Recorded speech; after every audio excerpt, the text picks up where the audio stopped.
All right, we are going live on Facebook. I'm excited to be here today and to have with me Leanne Vogel.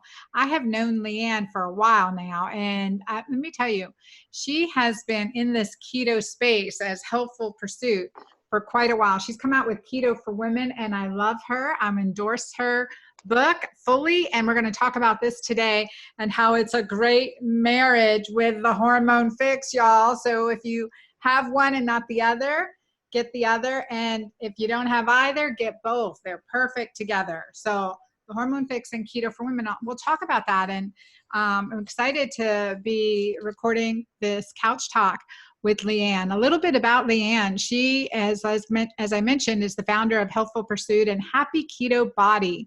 She is the best-selling author of over 12 health programs and international best-selling paperbacks, from the keto diet to the keto diet cookbook. And I actually met her on her podcast as well as then live at KetoCon a couple years ago. So she has been in the forefront of the space and really fine-tuning it. And what you'll see today with Leanne is just her integrity and her desire to get the word out for women, but also what it means to have a healthy body, a healthy self-image. And that's just something I love about you, Leanne. Welcome to my community. Thank you so much for having me. This is such a blast. I just love seeing your face. I couldn't agree more. Like our books, it's like we sat down at the table and it's like, you take this, I'll take this. And then we just made two books that complement each other so well. So they really do go hand in hand. It's good. I may boast on your book a little bit and you can talk about, but look, so Keto for Women, she got so many beautiful diagrams and stuff in here too. So I was like highlighting, because I'm a visual learner. And it's so funny. My daughter is preparing for middle school, and she got tested to show that she's a visual learner. I'm like, they could have just asked me, I'm like, but visual learners, you are going to love this book because of all the diagrams, all the helpful do's and don'ts, and your myth busting. But really, I want to talk about your story and how you come to love your own body, right? And why you promote that, because people go crazy on keto, right? I call it keto crazy in so many ways. But it really comes down to, we want healthy life for life, right? Healthy body for life. So I couldn't agree with you more. I think we can and I've definitely been there. Like I started eating keto in 2014. And at that point, I had been a pretty intuitive eater for a couple of years, and I was really trying to get over my disordered relationship with food. I'd been diagnosed with an eating disorder many, many years prior to that. And then when I found keto, I was like, well, I need to follow the rules. I need to track. I need to, count everything. And I started getting very disordered with my food again, to the point where I was watching my husband eat an Oreo cookie a couple of months into keto, and I could hear it and smell it and taste it in the air. And I was just watching him eat this cookie. And I was like, I need to do something about this. I've become completely obsessed. And that's really the keto craziness of we can get so stuck in our ways. And I don't know about you, but when I talk to basically every woman that's been doing keto more than 6 months, their main thing is, I'm not losing weight anymore. I'm feeling really dizzy. My hair is falling out. What am I doing wrong? I'm just trying to, everyone says to just eat less, work out more, and then it'll start again. And it's no, we need to step back from those rules, and we need to develop a program that's going to work for you, your body, your goals. And something that I'm really getting into lately is the mental health, mental well-being, sexual well-being, and really looking at our health as a whole, because I think keto is great for that physical wellness and to light up your brain. But then I think a lot of us get so stuck in those patterns and those rules that we forget to do a lot of other life stuff. And so my whole thing lately has been, I'm more than keto. I'm so much more than a diet. I'm so much more than this body. And so it's exciting stuff for sure. Yeah, no, that is absolutely true. And so I agree with you. People can get into this, this stronghold, right? Well, I have to eat this way, and we're not listening to our body again. The whole thing that I like about keto, and for me, it's keto green, right, is that we learn to discern what's working for us and what's working against us, right? What's working for us and what's working against us. So getting into our body and, healing our body image, right? And this is something you brought up. Actually, I'm going to read this because because I can. And I'm going to. So I'm going to read your introduction because this is something that I brought up and I haven't talked about it. And I probably will talk about a little bit more of this, my story too, with eating disorder in my next book as well. Because, you know, sometimes keto becomes so programmed, it's an eating disorder too. Yes. Or that it's just feeding or eating disorders. So I want to read your introduction. Is that okay, Leanne? Yeah, do it. Actually, I should have you read it, but I'm so passionate about it. So Leanne wrote, I'm in the best health of my life. Actually, you read it, Leanne. I'm going to have you read it. Okay. You read it because it's, yeah. Dun, dun, dun, dun. Dun, you want me to the whole page? The whole page. Okay. Yes. I want you to read the whole page because I'm telling you, it brought up some stuff from my past. And while you're getting that page, you know, I had an issue with binge eating. You know, and I mean that cravings to binge, deprivation to binging, you know, and bulimia for a short term. And I haven't shared that. So you're making me share that today. And just with our loving community, just you and me and our loving hundreds of thousands of people. So yeah, it's powerful. Go ahead. I think it's a beautiful thing when you're called to share and you open up your vulnerability and you share, because generally in that space, there's somebody, at least one person watching that needed to hear that. So thank you so much for opening your heart to us all. It's a big thing. Okay. I'm in the best health of my life. But before you start thinking that I sport a 6-pack abs, go to the gym every day because I love it, never deal with sugar cravings, and have a dream marriage, let me tell you, you've got the wrong girl. I'm a size 10 with thighs that touch and arms that jiggle. I'd rather watch Netflix than go to the gym. I don't experience all-out chocolate cake binges anymore, and my husband and I argue over the silliest things often. But I've learned to take care of myself, know my limits, and respect them. It took me a long, long time to realize that I don't have to love my body. I just have to accept my body. I don't have to force myself to do things I don't want to do in order to feel like I'm taking care of myself. I don't have to follow a diet perfectly in order to be in the best shape of my life. In fact, by relinquishing the control I held so tightly around how my body looked, the workouts I performed, the food I ate or didn't eat, I'm better able to feel my very best. So yeah, I overeat sometimes. I still get acne, and you'll never see me participate in a belly boot camp ever again. But where I've said no to a lot of things, I've said yes to a whole host of others. Yes to dancing in a bikini in public. Yes to dancing in front of the mirror naked and feeling great. Yes to doing wild things that scare me just because I can. Yes to slumber parties, wine, and non-keto treats. Yes to finally feeling free. I think it's important to tell this to you up front, because if you're looking for guidance from a person who's got it all together, that's not me. In fact, I don't think that person really exists. Thanks to social media, it's easy to believe that some people always have it together, but that's not the case. And when you think it is, we can have unrealistic expectations of what life should be like. No matter how often you go to the gym, no matter how much coconut oil you pound back or how little sugar you eat, life is going to be messy. I want you to realize this, or rather, I want to realize that you are already perfect right now in this moment. I want to provide you with the tools you can use to get closer to yourself, not change yourself. I want you to think for yourself, decide how you want to feel, what action will get you there, and then do that thing because you trust and respect your body. Dang. Yeah, I mean, that is good. That is gold, y'all. Just give us a like there, because that is really good. And I'll tell you, Leanne, what really resonated with me is just, you know, that getting comfortable with yourself. You know, I'm 53. I was talking, I'm 53 with an 11-year-old. I got to stay young, right?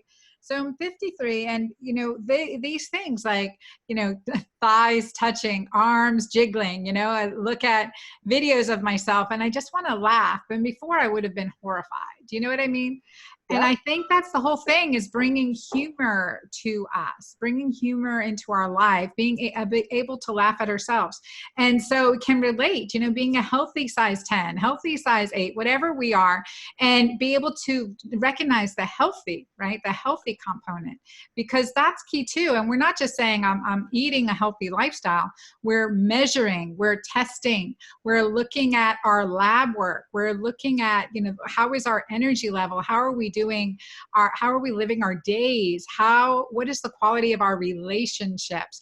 Not just with others, right? Because that's important. That's the joy, the juice of life, but with ourselves too.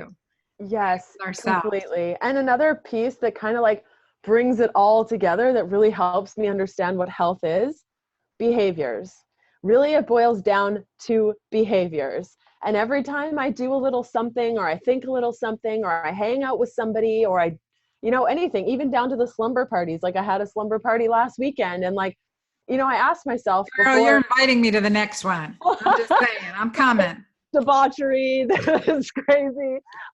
But I think it's really important that you check in with yourself. Like, are these healthy behaviors for me in this moment? And it all comes down to behaviors and how we want to structure our lives, because really at the end, that's really all we have. And I think like health can be really scary for some people. As somebody who grew up with two disabled parents, health for them was a different level than what health could be for me. And so understanding that health for a cancer patient is going to look completely different for health with somebody who doesn't have cancer. And that doesn't mean that you have less validity to call yourself healthy or balanced. And so I think it's really important that we look at just our overall behaviors. If I'm coming home after a long day from work and I'm going right to the wine and I'm drinking 3 glasses before I even like realize I'm back at home, that's probably not a healthy behavior.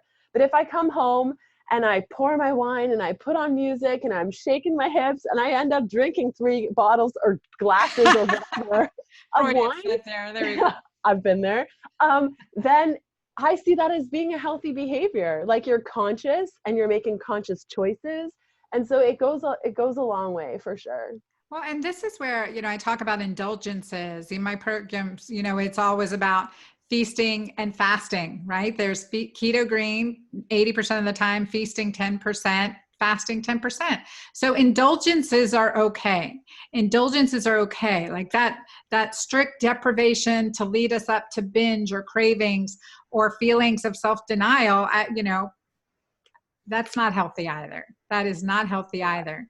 So in this whole keto space and making keto work for women, that you also are on the same camp, plenty of plant-based products here, plant-based greens and vegetables to empower our bodies to have healthful, balanced physiology. It's beautiful, it's beautiful to see all that in here too, but recognizing that, women are different than men as well. It's really different. Oh my gosh, like night and day. You know what? It's funny. Like I studied nutrition. I worked with women for like over a decade.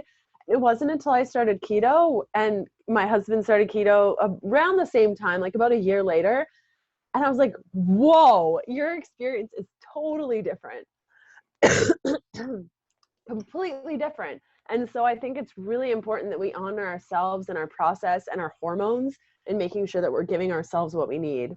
Absolutely. I agree completely. And I think that's a critical point. That really is a critical point, that we're giving ourselves what we need and we have to have clarity to be able to discern that. So discerning what works for us versus what's not working for us. And let's go into that difference a little bit on body image between men and women. Okay. I'm saying this tongue in cheek, but it's really true. Look, a guy will walk by a mirror and he'll be like, oh man, look at my muscles, my tricep, look at biceps and triceps are looking strong here, right? And a woman, and like he totally ignores his big pot belly or beer belly, right? He totally ignores it as he's walking by the mirror, like, man, I'm looking good. A woman will walk by and say, oh my God, does my butt look big in this dress? Like, what's going on here? So we've got to reframe this whole positive self-image, whole positive body image as a key component to total overall wellness. And I'm talking about this in this Keto for Women discussion because I've spoken with a lot of women in my Keto Green community online that, have issues with this body image or are very dogmatic. This isn't working for me, or, and a lot has to do with these layers of negative self-talk and negative self-body image. And so, I'd love for you to talk about how you conquered that for yourself. Yeah. So it's unfortunately, I think over time, like over the last, I would say 10 years, men are getting more bombardment of media images. And like, we have to understand that when we were born, when we were placed on this planet, our first couple of years, you can remember, like, I remember as a kid not understanding that I needed to be conscious about my body and just fully playing. And I did this like tummy roll thing when I was little, where I would just like make my belly really big and then make it really small. And I thought it was the coolest thing ever. Whereas like when I was 16, there's no way that I would ever do that. Right. Like, Suck it in no, completely, suck right? it in. And so we have to understand that at a very young age, we were downloaded information that we didn't ask for, specifically from, sorry, I'm like reacting to AC. So I have like this snuffy nose and cough. We were downloaded all this information either from media, even from television shows, from the toys we played with. Like when I looked at Barbie, what did I think about my body image when I saw Barbie with her chest and her legs and like all the things, and the waist was so small?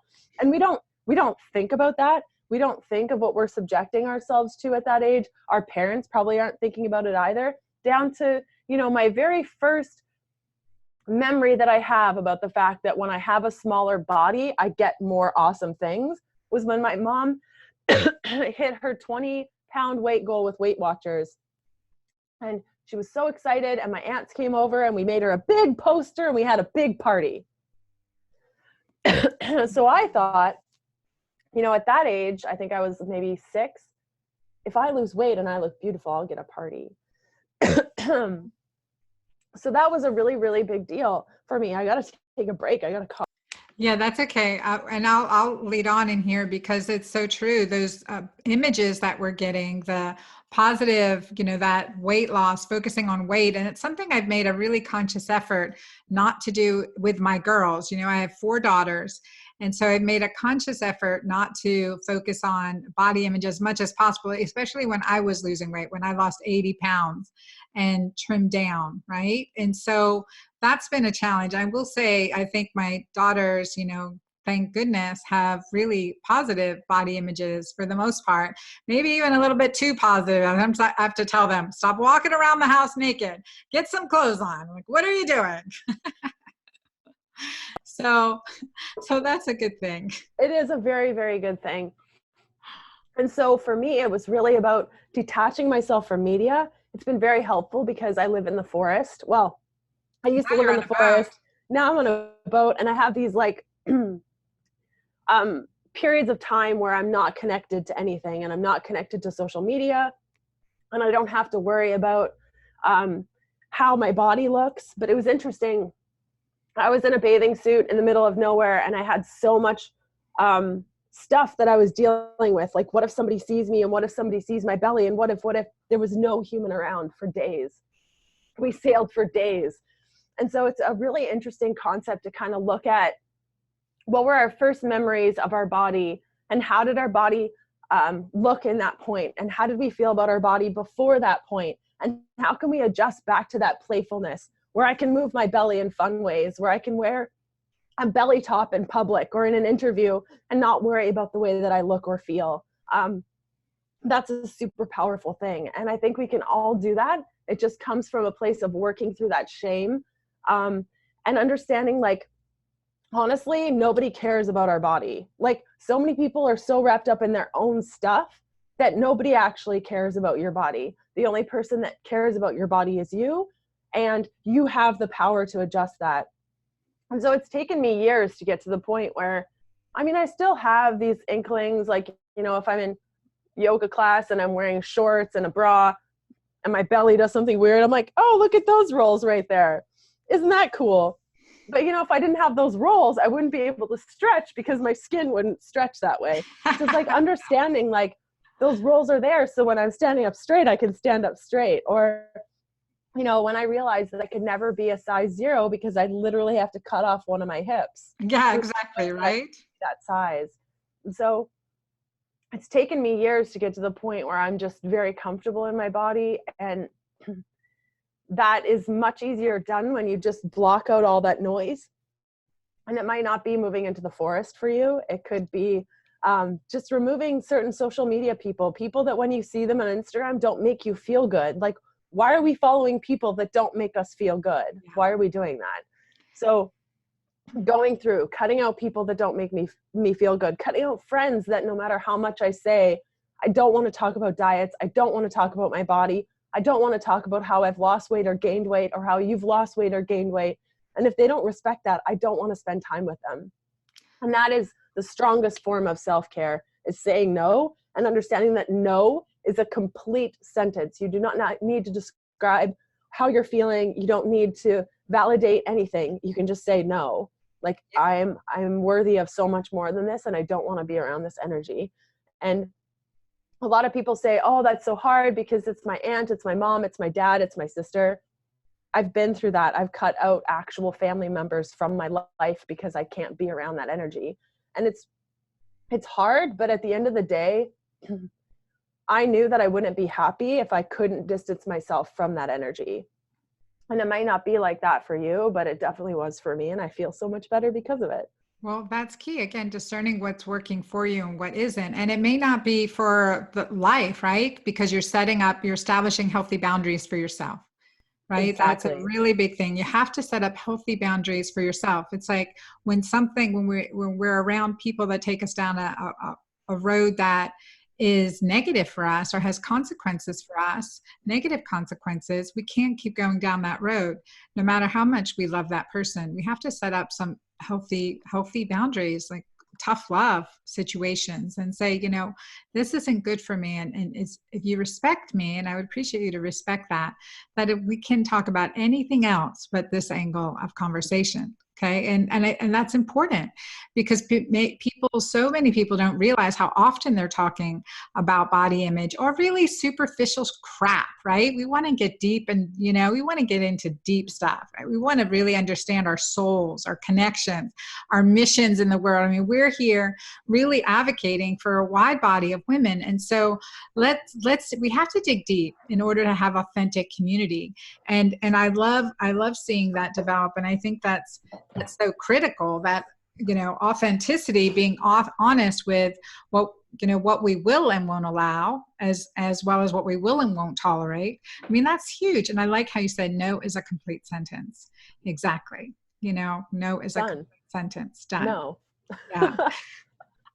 Very good. And so, so what about, like, in your book, The Hormone Fix? Yeah, I mean, in my book, hold on. In my book, Marrying Keto for Women, in Leanne's book, this is a union right now.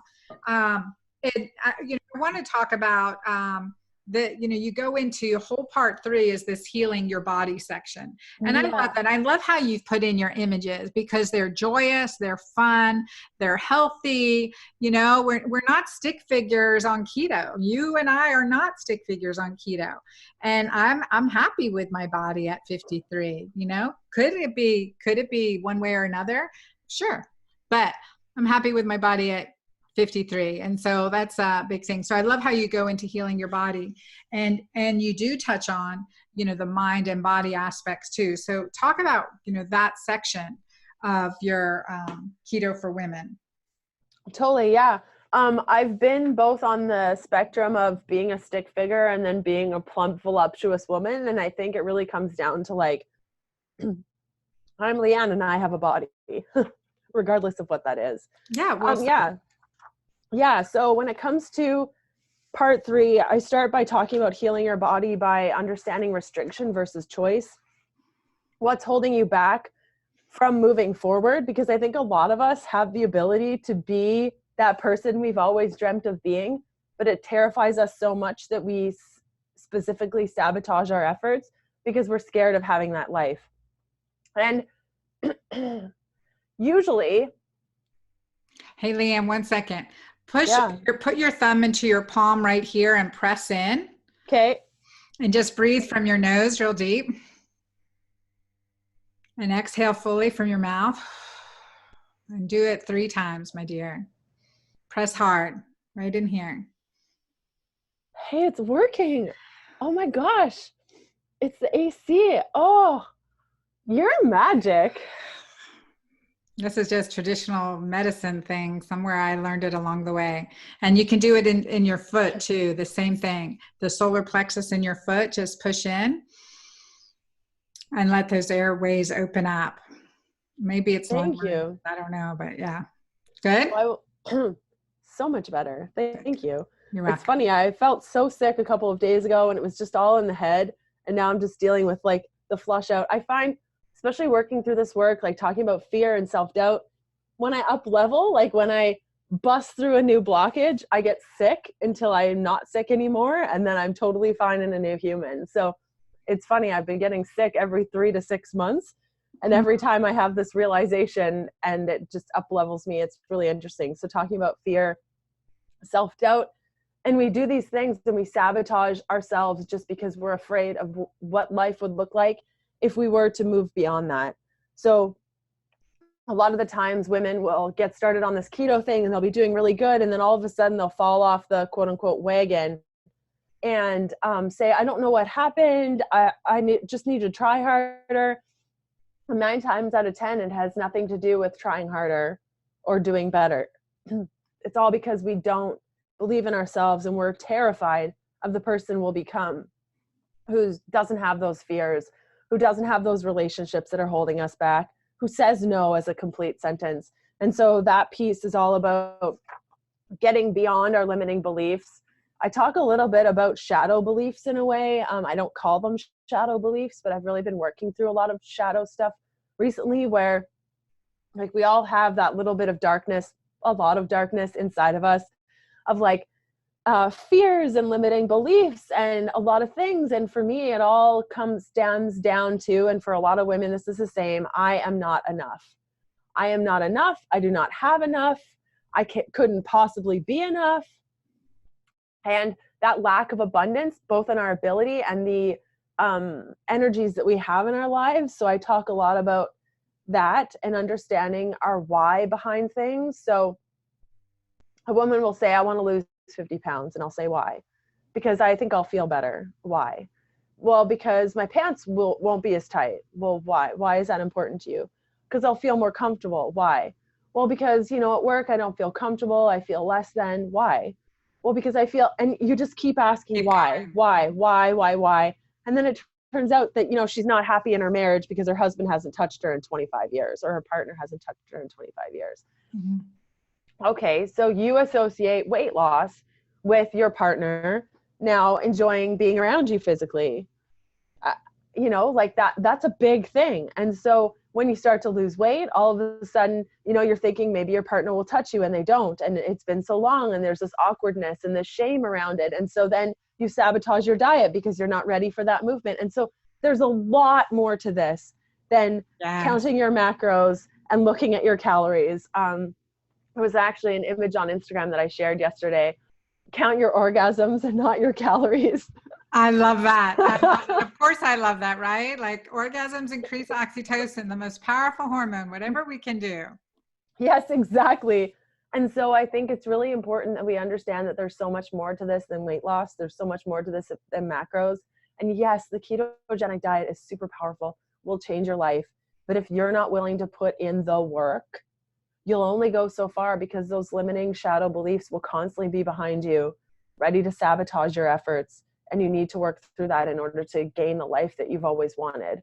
And so the dieting industry doesn't get into that. They just say, you know, if you eat less, work out more, it will all come to you. And that's just a very, very small piece of the puzzle. And there's a lot of shame, specifically, I find with women and men that have been in relationships for a long time. And, you know, they don't feel good about their bodies. So they stop exploring one another. They stop exploring themselves. And all of a sudden we're left with this, like, maybe respectful marriage. Maybe there's love there, but there isn't intimacy. And I think that a lot of women specifically, I mean, I was 30 when I realized, like, wait a minute, this is not the way that this should be. So 30s, 40s, 50s, 60s and beyond, where we start to understand or start to really get frustrated with the space that we're in right now. And again, no amount of eating a ton of fat or preparing rocket fuel lattes or green smoothies is going to change that. So there's a lot of work that needs to be done. So that's really the beginning of part 3. And then I get into more of the how to support autoimmunity and inflammation and gut support. We talk about candida and food sensitivity testing and intolerances and gallbladder, lymphatic system. I mean, it goes on and on and on and on and on. And then the next piece is all about hormones. So I talk about the types of hormone imbalance, what sorts of hormones we're looking at, how to test for them, the symptoms of hormone imbalance if you don't have the means to test for it. You can kind of go off how you feel. An introduction to the endocrine system. We were going to cut this out of the book, and I'm so happy we didn't, because like you should probably know how all the things work in order to figure out what's best for your body. Regulating your cycle and understanding at different times of your cycle what macros you need and why. Like, I don't know if you find, you know, if you're still ovulating, menstruating, all the eightings, that you find that on the ketogenic diet, you require different things at different times. Like you might find that you really crave carbs at a certain time, or all you want to do is eat protein at a certain time. So I talk about why that is and how to adjust for that. PMS, PCOS, all the things. So that's kind of like part 1 and 2 are really the introduction to keto, how it all works, how to adjust it for yourself. And then part 3 is really using the ketogenic diet to heal your body from a practical, like supplement, lifestyle, food sort of perspective. Yeah, no, I love it. So give us a day in your life, Leanne, like a day in your like optimized keto life. Okay, so we're on land right now, meaning our boat is like at a dock where I can go off and have a car and do the things, which is such a treat, and I'm really enjoying it. A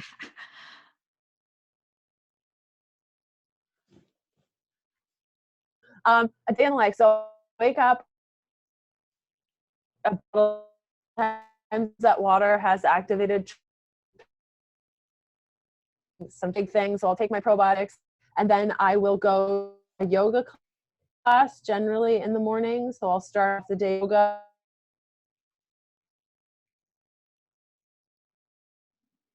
I lost you. Thing. I couldn't fast for long periods of time. Are you there?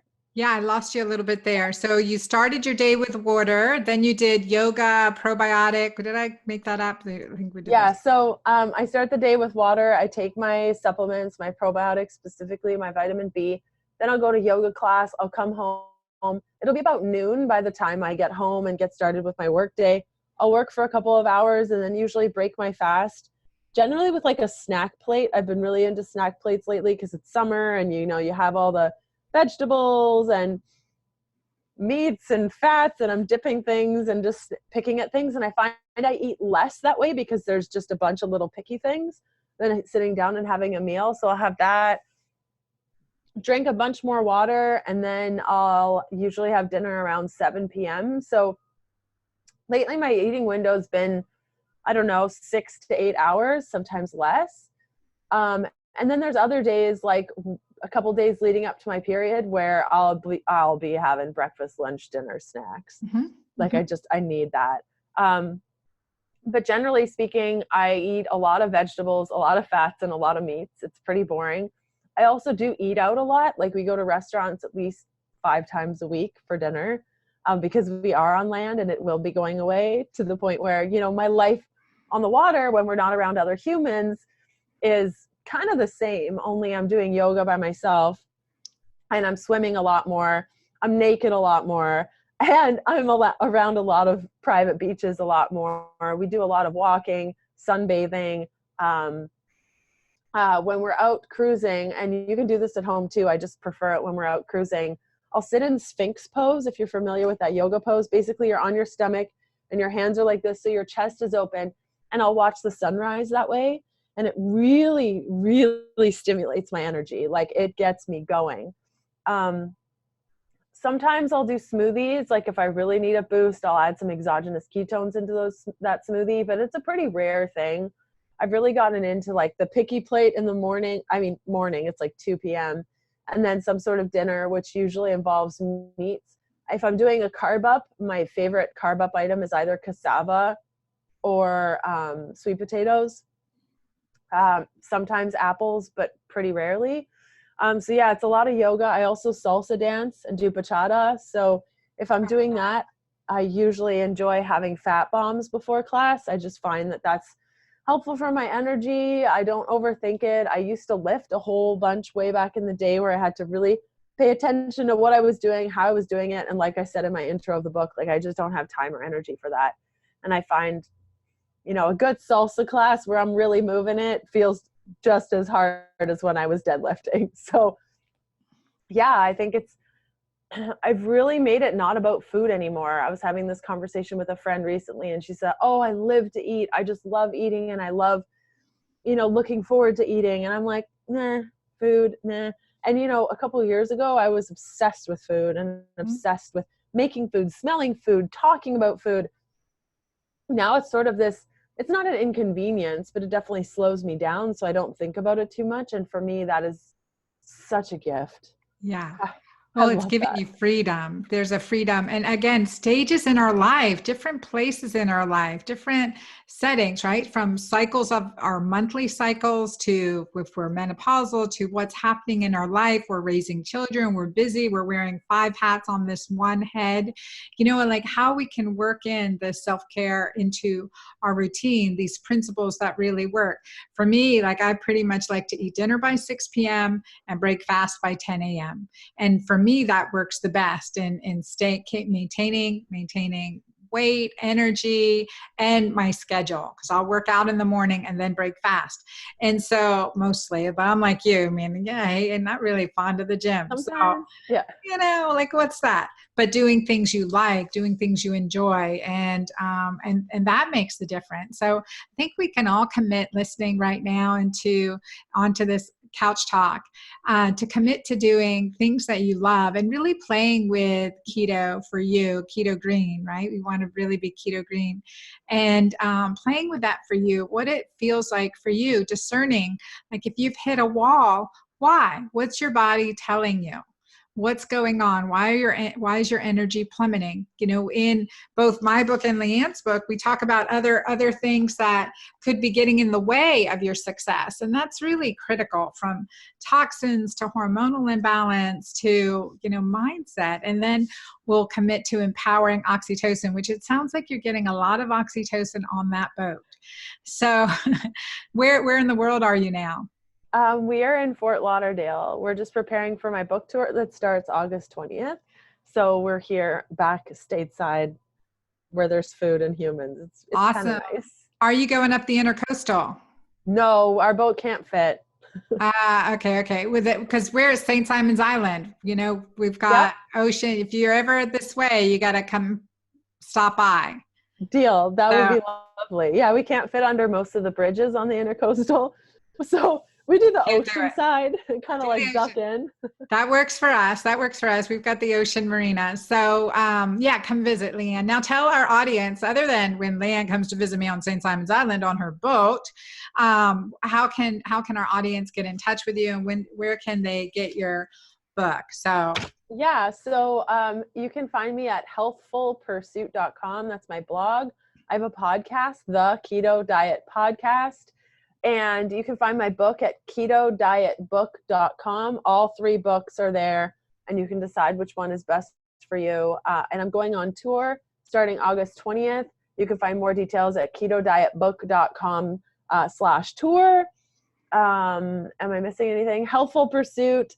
Instagram is Healthful Pursuit. I think that's about it. yeah, I love your Instagram too. So go ahead and I'll have you put those links in the show notes. So we have those too. We'll have those in our show notes for our podcast and Couch Talk.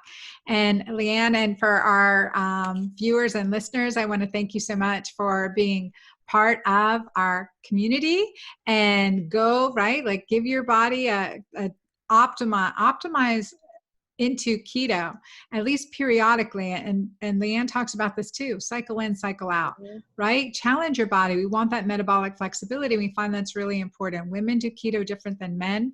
Leanne's book, Keto for Women, my book, The Hormone Fix, 2 essentials for your bookshelves, for your bedside reading table, and let us know below how you like it and any questions that you have. So I want to encourage all of you to share this episode. This is a fun episode and lots of good information elicited today. And I want to encourage you to share your stories with me. I love reading them.